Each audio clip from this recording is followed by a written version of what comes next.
nesteroidiniai vaistai nuo uždegimo užima pačią pagrindinę vietą. Tai yra vaistai nuo uždegimo ir nuo skausmo. Skiriami tiek ūmių, tiek lėtinių uždegiminių sąnarių bei jungiamojo audinio ligų atvejais. Nesteroidiniai vaistai mūsų praktikoje labai dažnai yra naudojami. Praktiškai kiekvienam ligoniui, tiek kuris kreipiasi dėl ūmaus sužalojimo, tiek dėl lėtinių skausmų ir žinoma po operacijos malšinant skausmą. Tai mūsų duona kasdieninė.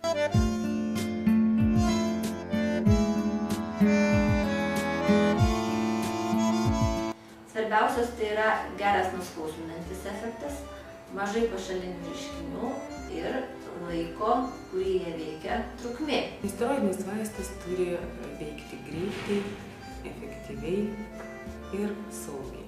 Ortopedų traumatologo praktikoje svarbu vaisto greitas poveikis ir efektyvus veikimas.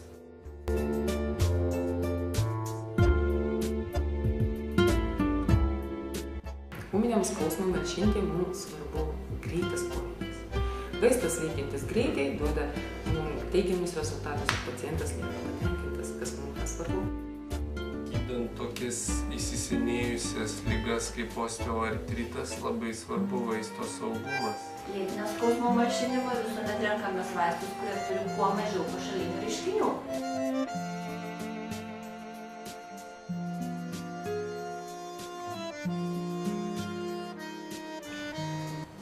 Brexinas man patinka tuom, kad jisai yra preparatas turintis unikalias savybes. Jis yra būtent įvilktas į tą ciklodekstrano formulę, kuri mažina pašalinį poveikį.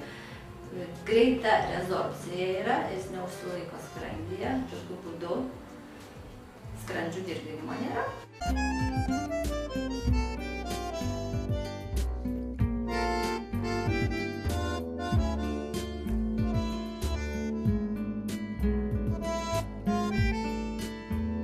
Labai gerai, kad yra įvairaus pasirinkimo formų. Vieniem pacientam labiau tinka tabletės, kiti labiau mėgsta skystas formas. Brexinas yra patogus tuo, kad pakanka jį išgerti vieną kartą paroje.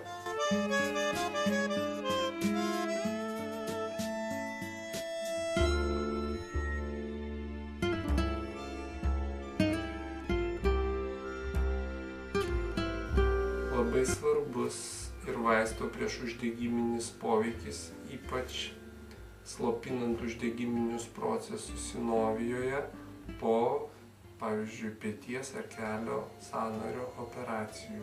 Labai svarbus priešuždegiminis poveikis, jeigu tai yra ne tik skausmo sindromas, bet tai yra ir uždegiminė liga.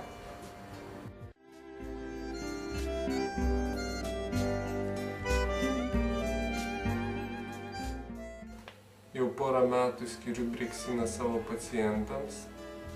Vaistas pateisino tiek mano, tiek pacientų lūkesčius.